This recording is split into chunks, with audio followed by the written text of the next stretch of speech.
A critical moment came in 1992. He challenged me. He said, "Why can't you use the same tools of modern neuroscience to study kindness, to study compassion, instead of only studying anxiety, fear, depression, and..." Two people, same car crash. One laughs it off by dinner, the other can't sleep for a week. Two soldiers, same battlefield, same explosion, 10 feet away. One comes home and sleeps fine within a month.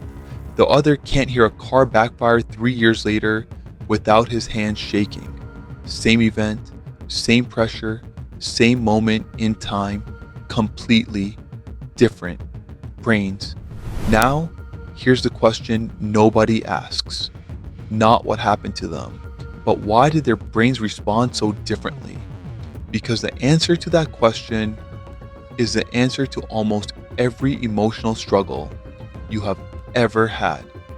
And once you understand it, you will never look at your stress, your anxiety, your anger, your fear the same way again. Most of us grew up believing something about emotions.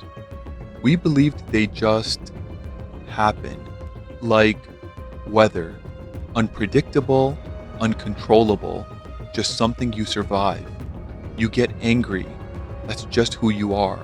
You get anxious, that's just your personality. You shut down under pressure, that's just how you're wired. We've all said it. I can't help it. That's just me. But what if that's one of the most expensive lies you've ever told yourself? What if your emotional reactions, the ones that feel the most automatic, the most you, are not your identity at all? What if they're just patterns? Patterns installed without your permission. Patterns running on autopilot.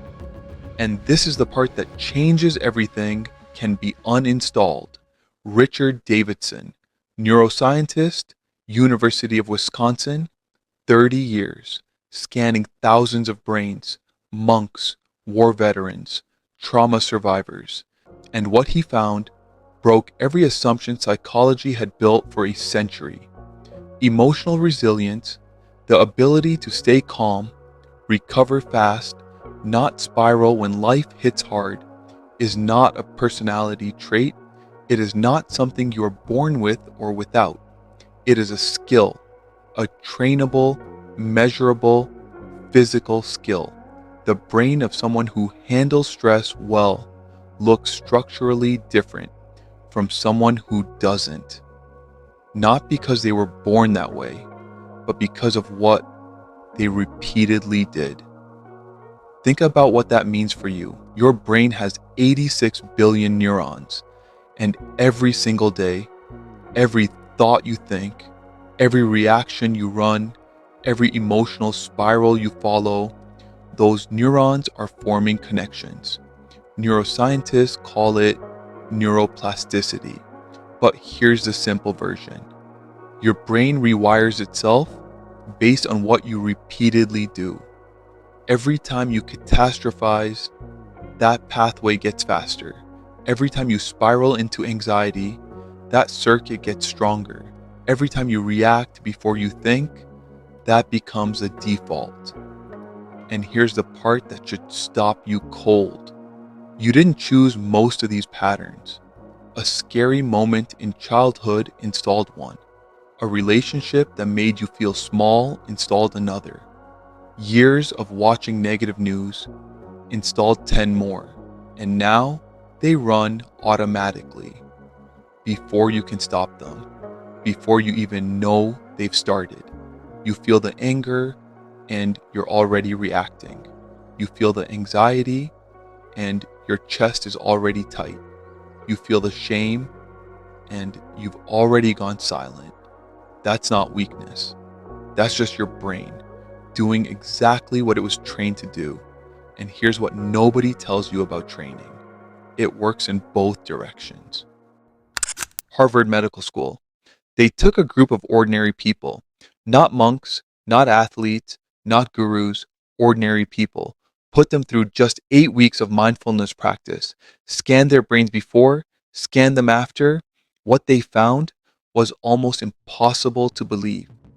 The amygdala, the part of your brain that fires the panic alarm, triggers the stress response, makes your heart race before your mind even catches up, physically shrank.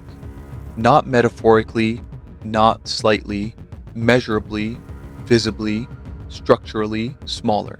While the prefrontal cortex, responsible for clear thinking, emotional control, rational decision making, in 8 weeks, no medication, no surgery, no years of therapy, just directed attention. You can physically rebuild your brain just by changing how you pay attention. Now, here's where most people get this wrong. They think mindfulness means sitting still and doing nothing. It doesn't. Real mindfulness is simply this: noticing what's happening inside you while it's happening. That's it. No app, no cushion, no special position, just the moment you catch yourself mid-spiral and something in you says, wait, I'm spiraling. That's the whole practice, because here's what that moment does to your brain. The second you observe the emotion, instead of being consumed by it, your prefrontal cortex switches back on. Your thinking brain comes back online. And for the first time, instead of reacting automatically, you have a choice. That tiny gap between what triggers you and how you respond. That's where your freedom lives. And here's what makes this extraordinary. It compounds. The first time you catch yourself spiraling, maybe you stop it 10 seconds in. Next week, 5 seconds in. Next month, you notice it before it fully starts. And eventually, the pattern that used to own you for hours loses its grip in seconds. Davidson's research showed that people who practice this don't just feel better. Their emotional recovery time changes. When something bad happens, a fight, a failure, a rejection, they still feel it. They still register the pain, but they bounce back faster. Like a tree in the wind, it bends, sometimes deeply, but it doesn't break, and it returns to center. That's resilience. Not the absence of being knocked down, the speed at which you get back up. Your brain is being trained right now. Not when you decide to start, not when life calms down.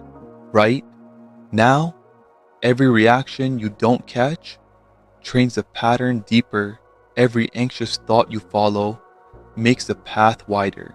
Every time you numb out with a screen instead of sitting with discomfort, your brain learns that's the only way to cope. You are always in a training session. The only question is, are you the coach, or are you just letting life run the drills? So next time you feel the spiral starting, don't fight it. Don't escape it. Do one thing, name it. I'm feeling overwhelmed right now. I'm feeling that familiar anxiety. I'm about to react from fear, not from truth. That single sentence brings your thinking brain back. That single sentence starts to rewire. The person you admire most, the one who stays calm when everything falls apart. They weren't born that way. They failed. They spiraled. They broke down. And then they paid attention. Your brain is not your enemy. It's just been running old software. And you, right now, have the ability to start writing new code.